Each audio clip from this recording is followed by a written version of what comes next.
It's the Michael Patrick Leahy Show, broadcasting live from downtown Nashville. Now, here's Michael Patrick Leahy. And welcome to the Michael Patrick Leahy Show. This is the second hour. We'll be joined in our third hour by our all-star panelist, Carmichael. What a great day it is. It's Monday, December 2nd, 2024. Why is it a great day? I'll tell you why. It is the last full month where Joe Biden is going to be president of the United States. Oh my goodness. What a lying liar that guy is. Oh, how many times can we listen to him say, oh, I'm not going to pardon Hunter. I'll never pardon Hunter. No. Never will I ever pardon my crooked son Hunter. What happened last night? He pardoned his crooked son Hunter. It is, somebody wrote this. I should give them an attribution. I think it was Miranda Devine. Yeah, Miranda Devine, New York Post. She said he went in on a lie. That is, it was a free and fair election. And he went out on a lie. I'm not going to pardon my son. Look, it's not the only pardon. It is not the only pardon to a Biden family member. I predict that on the evening of January 19th, he'll pardon his brother, he'll pardon his wife, he'll pardon himself. Pardon me. That's going to be the mantra of Joe Biden for the next, how many days do we have now? Let's see, 20, got 29 in December, and then 19 full days in January. So we're up to, 48 days? Oh, 48 days that cannot come and go fast enough. Usually when you get a little bit older, you want time to slow down. I kind of think this might be an exception to the rule. I want time to speed up. Why? Because we are in big danger right now. Who knows what, pardon me, Joe Biden is going to do over the next 48 days. He's trying to create World War III with all the weapons and money going to Ukraine, but kind of crazy. Okay, so what did you do did you do anything over the Thanksgiving break to kind of rest and rejuvenate your thought processes? I did. If you want to call in, our number is 615-649-8477, 615-649-8477. Tell our intrepid producer, Patrick, your name, where you're from, and what you did over Thanksgiving to rejuvenate.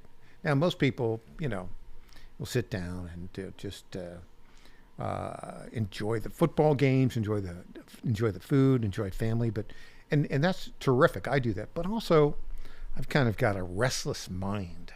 Right. And so what did I do? Well, I got a book about the biography of Elon Musk written by Walter Isaacson. I highly recommend this book because I learned so much about Elon Musk in this book, its biography. It was just released, I think, about a year ago. It was released. It takes you up to, I think, April of 2023.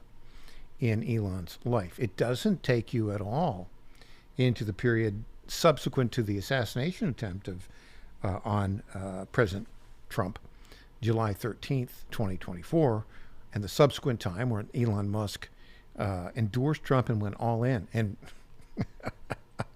look, I think there's so many things that are spectacularly interesting about Elon Musk, all the great things that he's done. And also, this is interesting to look at how you succeed at such a high level and what kind of person you have to be. Sometimes you're not nice. I'm sorry to say that, but it's true. So Isaacson, what's the story on Isaacson? I'm going to give you a caveat in this book. So go and buy the book and you'll learn about how Elon Musk got rich and how he looks at risk and how he started back. And he has had for, 2.5 decades, he's set up a business basically to go and explore and land on Mars. Now, is that crazy? Sort of, maybe, but is it exciting? Is it visionary? Is it expansionist? Absolutely. Is it classic American can-do? Absolutely. So the caveat I have to give you on this book is Isaacson is a regime media guy, right? He was the head of CNN for a period of time. And now he's written great biographies, interesting biographies. And Elon gave him huge access. And I want to play this clip here of Isaacson talking about the election and Elon's involvement in the election just a couple weeks ago. Here we go. Meantime, let's bring in Walter Isaacson tonight, advisory partner at Perella Weinberg and a CNBC contributor, along with Eamon Javers here at Post 9. Walter, good evening. It's great to have you. Hey, good to be with you, Carl. Your thoughts as you've been watching the returns tonight? I think this is a pretty historic shift. You've had more than 30 years now of a consensus from Washington to Davos about free trade and lower tariffs and also free movements of people and capital. And a lot of people got left behind. You see this as a global phenomenon of a bit of a populist backlash against this type of economic policy. I was just reading Michael Sandel's book, Democracy's Discontents, and there are just so many people now who can't have that security of a good job, and they blame it on the fact that we've had too much free trade, too much immigration. And whether or not they're right, you can see that in Europe, you can see it here. Walter, you've spent about as much time with Elon Musk as anybody. Your fantastic book on him came out, though, maybe before his full pivot to being an American political figure and political icon as well. I wonder what you make of that, given the enormous amount of time that you spent with Elon Musk, talking about all of his businesses, his rise to prominence, and now his rise to prominence as a political prime mover in this country. Well, one of the last chapters in the book is called The Rabbit Hole. And even a year or so ago, when the book came out, he was spiraling, in my mind, too far towards these conspiracy theories. He embraced the populist, anti-woke agenda. And you could see, just as, it was happening in a lot of the tech and business industry, too, people grabbing this agenda. So it's not a particular surprise. It's all sort of laid out in the book. If Trump wins tonight, Elon Musk will be maybe the most powerful industrialist this country has ever seen, with a huge role in the incoming administration in terms of budget, finances, structure of contracting, all of those things, even at a time when he himself is a prime government contractor. How do you think he will handle that responsibility based on what you know of the man? You know, we saw what happened when he took over Twitter. And he went in and just within weeks got rid of 85% of the people, got rid of an entire server farm in Sacramento using his own pliers and cutting the cables himself. He wants to do that throughout the federal government, meaning not trim it by 5 or 10%, but just total elimination of large parts of the federal government. I don't think, leave aside, does it help SpaceX or Tesla? I think he's just on this mission. He watched how Malay did it, cutting government departments down there. And I think it will be, a somewhat brutal sight, just as it was. It will be. And guess what? We need brutal. So I read this book, and it was just fascinating the way the guy thinks. I mean, he's not Mr. Warm and Cuddly, right? If you watch him, you watch Elon Musk, and he's kind of goofy, jumping up and down. The future will be amazing, well, which is great. Let the future be amazing. Anybody that can land a booster rocket into that little, chopstick pincer, that's a guy you want to bet on, right? But I mean, in this book, you did not want to get caught in the crosshairs of Elon Musk if you were one of the engineers on the line of Tesla. I mean, there's a guy, he asked a question about one thing, and the guy didn't give a good answer, and he fired him on the spot. Boom. And he said, well, why'd you do that? He said, well, the guy wasn't smart. He wasn't a good engineer. I guess Elon Musk would know. When we come back, I got lots more to talk about. The future, Elon Musk, Department of Government Efficiency. Stick around. I'm Michael Patrick Leahy.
Hey there, this is Lenny McGill, founder and CEO of The Glock Store. As a proud sponsor of this show, you may have heard Michael Patrick Leahy mention us a few times over the past 4 years. But today, it's me on the radio telling you how pleased we are to be associated with Michael Patrick Leahy and his dedication to the highest levels of professional journalism.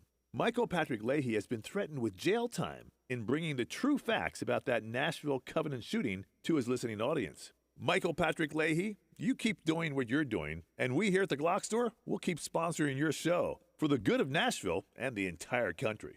And I'm personally inviting all of your listeners to come visit and shoot at the Glock Store. It's where Michael Patrick Leahy learned to shoot a gun for the first time and where he bought his own personal Glock 19.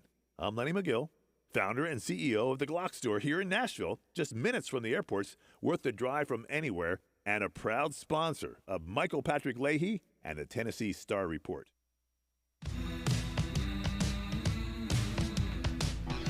Welcome back to the Michael Patrick Leahy Show.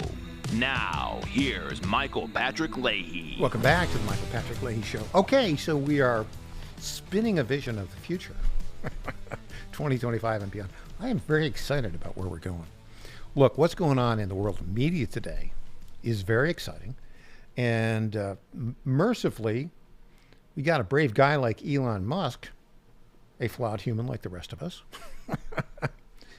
who bought Twitter, turned it to X.com, and free speech thrives in America today. And it's largely thanks to Elon Musk, who is, like all of us, imperfect, but, you know, so timely in his leadership. And I cannot recommend enough for you to go and get the new book, well, been out for about a year, The Biography of Elon Musk by this guy, Walter Isaacson. Now, I have to tell you, now Elon, and so Isaacson, by the way, has written a number of biographies. And I'll tell you a little bit about his background.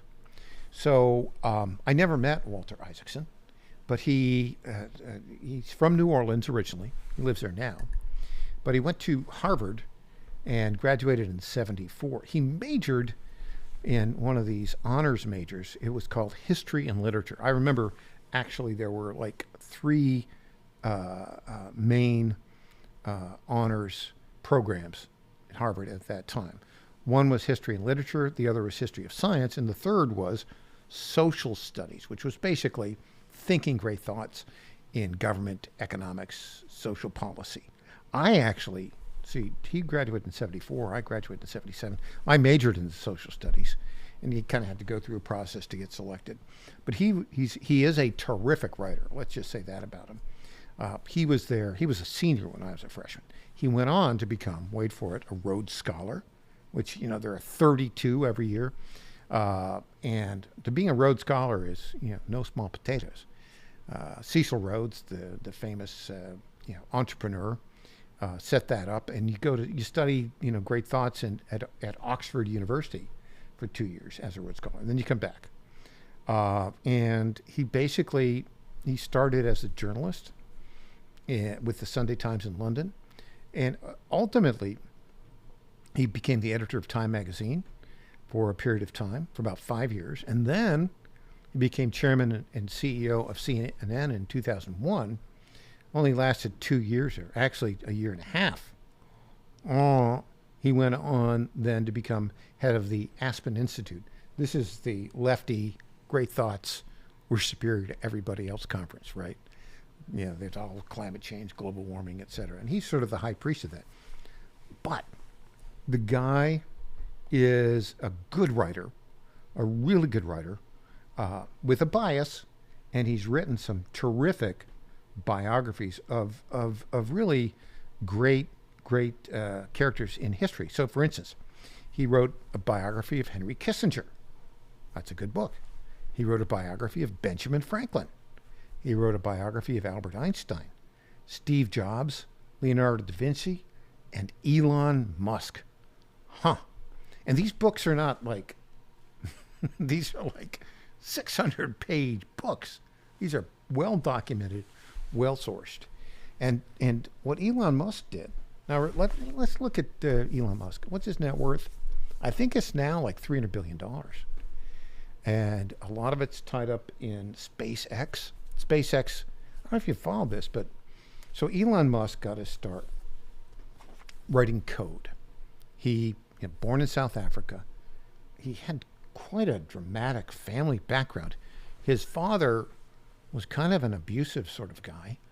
And his mother, you see his mother all the time, Mae Musk, they got married, and it was, say, a troubled marriage, shall we say. And his parents got divorced, and they lived in South Africa, and they didn't have a lot of money. His mother made money as a model and talking about nutrition. Ultimately, Elon went to live with his father, who got increasingly crazy. He's kind of a, BS artist, entrepreneur, on the edge of craziness, his dad. And he left South Africa when he was 18. And then Elon's 52, 53 right now. Went to college in Toronto at Queen's College, and then transferred to Penn, where he was a computer science guy. And when he got out of Penn, he couldn't get a job. And so he started writing code. Writing code turned into a company that was kind of an early version of MapQuest, which he sold and made some money. And then he reinvested it into a company that was called, wait for it, X.com, which then merged with PayPal. And he was the CEO of PayPal for a while. When PayPal was, he was kind of a, what's the word? How do you describe this guy? So he was a rapid iteration risk seeker. And so his idea about everything is try something and it's going to fail, but you'll learn something from the failure and then rapidly do something else. That's been his pattern his whole life. And he's not risk averse like most entrepreneurs. He is a risk seeker. And he's got a very colorful personal life. He's got, 12 kids by 4 different women, 2 of whom he married. He's a big believer in the problem in the world today is not overpopulation, but underpopulation. And he's doing his level best to populate the world with kids that have his gene pool, I guess. But his business career is sometimes characterized as impetuous, risk-taking. He's the kind of guy who puts all his money on the table. He'll make a bunch of money, and sometimes he'll take outrageous risks. And sometimes they fail, and sometimes they pay off. He's not exactly, if you look at him and you watch him interact, he's a little awkward. He's, some say maybe marginally autistic, perhaps. But the beauty of the guy is he's totally focused on the goal. And he will just do whatever it takes to get things done. And he will take a risk, and if it fails, he'll try again. He'll try again. So he merged X.com with PayPal. And PayPal, became big, and they sold it, and he got like $200 million. And then he just, by the way, they eased him out of PayPal because he was such a, he's hard on people as a boss. I guess that would be what right way to put it. And look, a lot of these guys are. You don't change the world by being a nice guy necessarily, right? You got to be pretty intense and pretty focused to change the world. And boy, is he intense and focused. And so then what he did after PayPal, he was obsessed with going to Mars. I like that about him. I never really thought about going to Mars that much. I knew growing up going to the moon was a big adventure. So we went to the moon, and then the space program kind of went wah, wah, wah, and which is sort of where it is right now. So he started SpaceX and started building rockets. And rockets they'd send them up and they'd blow up, and then he'd learn from it, and he'd get them better, and they'd send them up and they'd blow up again. But finally, he figured out how to do it. And he's so interesting because he takes a very different approach to rockets. Right now, his SpaceX, it has been the #1 provider of launches of any of satellites in the world second only to the Chinese government.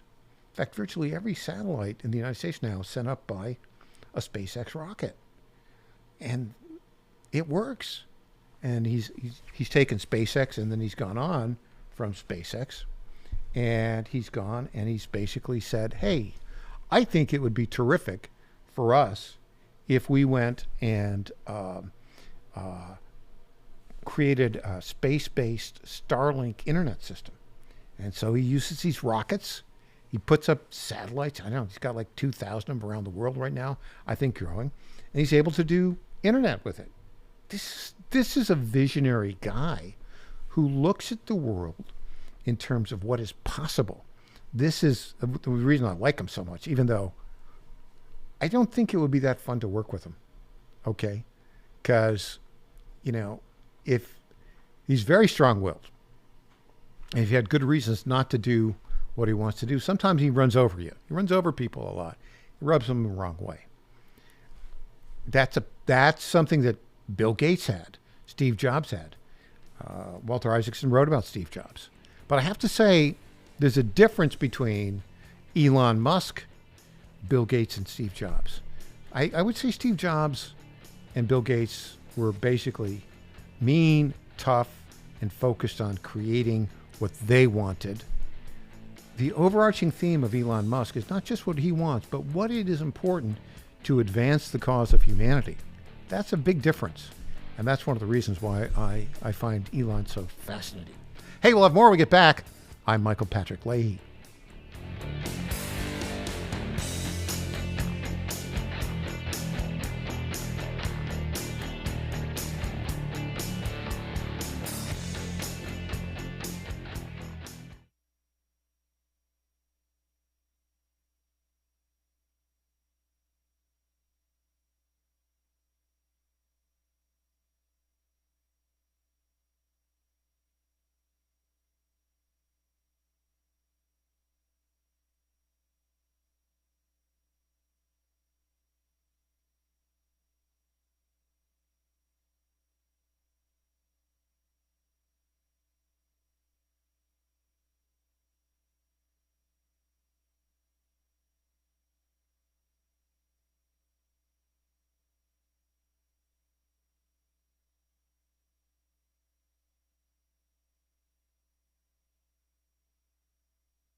My fellow Americans, I was this close, very close, to buying from the lumber yards. These are sick people. But I turned my head at the last second, and I saw a big, beautiful ad for D.T. McCall's. These are highly respected people. If I had not turned my head at the last second, I would have been ripped off at some lumber yard for $200 in hidden charges, and D.T. McCall and Sons are never going to do that. They'd never do that to you. These are great people. I've known them for a long time. They have great deals, and I just have to say, nobody knows deals like I do. D.T. McCall & Sons has locations in Lebanon, Carthage, Lafayette, Cookeville, and Franklin, and they have been family-owned in Middle Tennessee for over 100 years. These are tremendous people. D.T. McCall & Sons. Check out one of their stores today. Impersonator not endorsed by Donald Trump. Welcome back to the Michael Patrick Leahy Show. Now, here's Michael Patrick Leahy. And welcome back.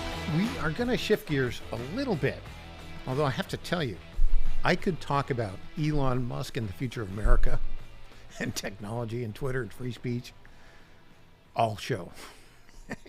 And I will get back to it. But you might get a little bored with that. Well, maybe not. It's a pretty good story. It's a lot of good stories, by the way. I think we're going to do a couple things here, just as a headline. We're going to start at our news sites, TennesseeStar.com and others, part of the Star News Network. We're going to add a couple of new segments, a couple of new categories. One will be on Mars, going to Mars. What's going on in space, number one. And then we're going to add a segment on artificial intelligence. What's that mean for the future? I was not a big fan of artificial intelligence, but it's like TikTok. It's here to stay. And so how are we going to use it? That's where we are on that. Okay, I'm going to shift gears. And we're going to talk about, we got to get a clip. The clip that's running through my mind, the old 1940 song, Pardon Me Boys, ain't that the Chattanooga Choo-Choo, right? There's also some country songs with Pardon Me, but okay. This is the Biden presidency, the Pardon Me presidency, or Pardon My Son. It's going to end up being Pardon Me, I think. But we'll start off with a clip that we played in the first hour, but it's just so great. Ben Ferguson does his podcast with Senator Ted Cruz. This was before the election. Cruz made a prediction about the pardon. And this was when, remember now, Joe Biden, oh, no, never, ever will I pardon my son. Did you believe that? I didn't. Ted Cruz didn't either. Here we go. Clip 16. I'm going to place the odds that Joe Biden pardons Hunter Biden at 100.0%.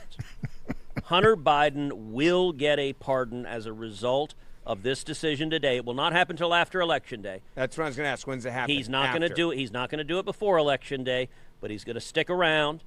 And after Election Day, I believe it is now 100% that Joe Biden will pardon Hunter. Okay, so if you want to make a bet on something in the political arena, you should call up Ted Cruz.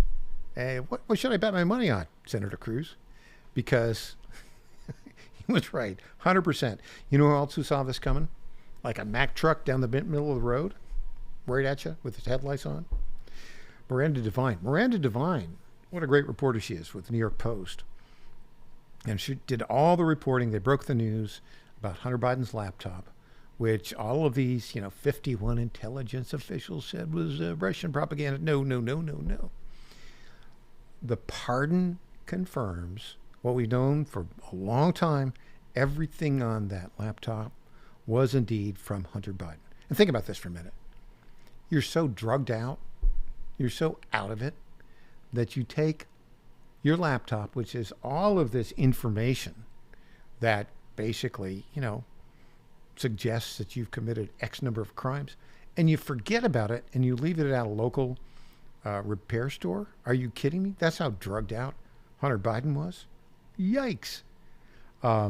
Miranda Devine, before the election, was talking to Tucker Carlson about this. Here's what she said about Hunter Biden. What happens to Hunter? Oh, he'll get pardoned. Okay, so he's been convicted.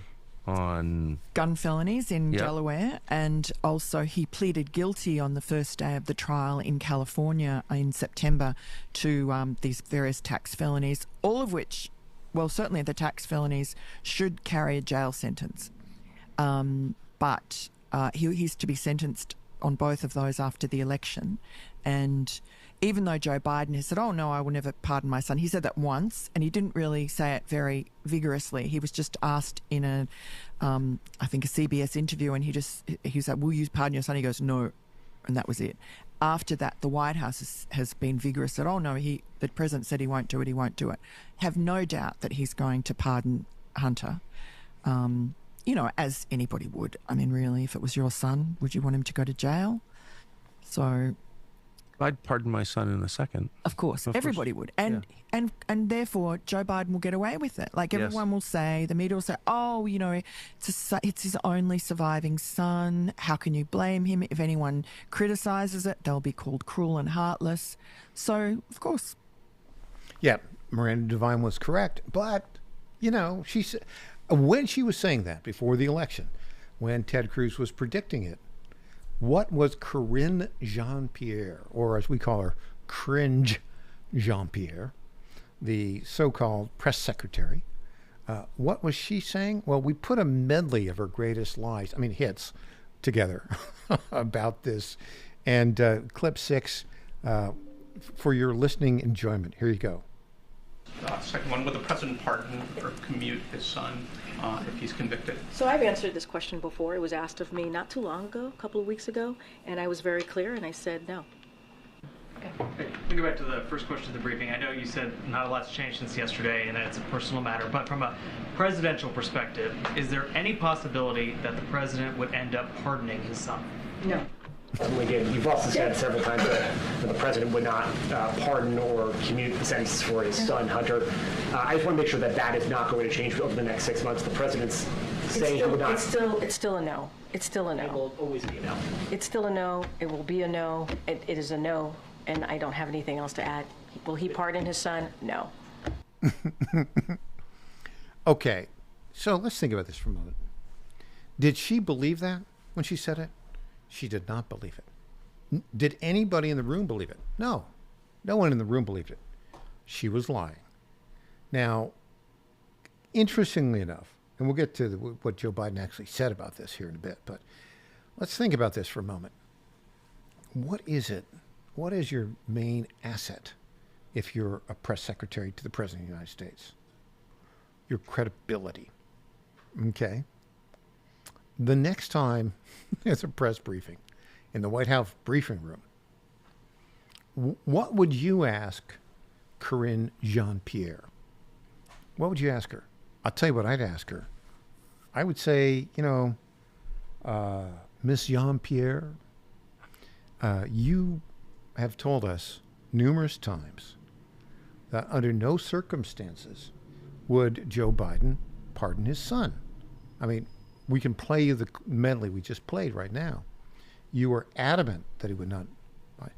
Did you believe that when you said it? And she'll say, yes, I did believe that when I was saying it. Okay. I think the next question would be, were you lying then or you're lying now, or were you lying both times? And the answer is you were lying both times. And what you would say to her would be, nobody in this room believes that you believed it when you said it, number one. Everybody in this room believes that you were lying through your teeth to protect your boss. Therefore, you have no credibility. Therefore, nobody in this room is going to pay attention to anything you say. Why are you not resigning today? That would be my question to her. Would she go to her binder? How do you answer that? She's totally blown her credibility.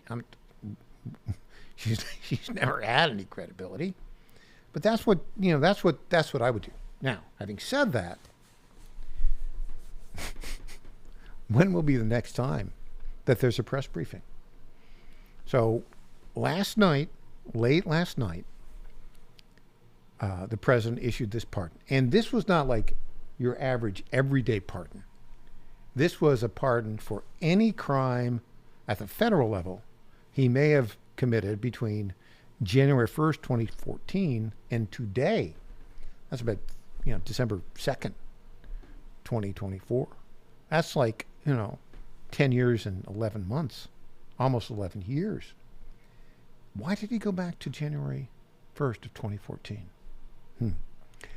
Well, it just might have to do with this fact. He was put on the board of Burisma in April of 2014 in Ukraine, while his father was vice president of the United States. Might have something to do with it, right? So this is one of the most comprehensive pardons ever. And I think I understand if this is your child, your son, this would be, the kind of thing that you wouldn't want your son to go to prison. I understand that. But also, the problem here is the blatant lying. So blatant. Everybody knew it. The guy has no credibility. So he announces this last night and then immediately says, I'm going to Africa. Because there's important stuff for me to do in the last 48 days in Africa. Has he been to Africa before? I don't know. I don't think so. Maybe. But he claims it's to, deal with the intrusion of China into Africa. Well, no. Why is he going to Africa? I'll tell you exactly why. Because Antarctica was booked. That's why he's going to Africa. He wants to get away from the press that are going to ask him, why did you lie? Are you a lying liar? Are you embarrassed by this? See, it's not the act of pardoning his son that has people as upset. It's the blatant lying about pardoning his son. Meanwhile, Karine Jean-Pierre, here's my question to you. Fox News, after the pardon was announced yesterday, Fox News says, we're not going to be holding press briefings, or Karine Jean-Pierre is not going to be holding press briefings for a period of time. Really? Why? Look, will she ever hold a press briefing again? I don't know. I mean, if she had any shame whatsoever, she would. How do you do that? She's got no credibility. And where does she go? If she had any credibility, she would have resigned. But she did. She did her job, being a crooked liar. Well, that's not very good. Here's the other thing too. Here's her problem. Jen Psaki got out of that job and got a gig with MSNBC. But the world has changed, and Karine, I don't think there's going to be an MSNBC around for you to go to. Hey, we'll have more when we get back. I got more on Biden. It's just too delicious to pass up. Back after this, I'm Michael Patrick Leahy.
Welcome back to the Michael Patrick Leahy Show. Now, here's Michael Patrick Leahy. And welcome back to the Michael Patrick Leahy Show. Okay, we're going to talk more about the lying liar that's the current president of the United States. Legal but not legitimate Joe Biden. He should be embarrassed and humiliated by this. Not by the pardoning of his son, per se, for crimes for which he's been convicted. You can understand that. But for the overarching breadth of the pardon for any crime committed between 2014 and today, and for lying about it. Yeah, I'll never pardon him. Here, we've got some clips on this.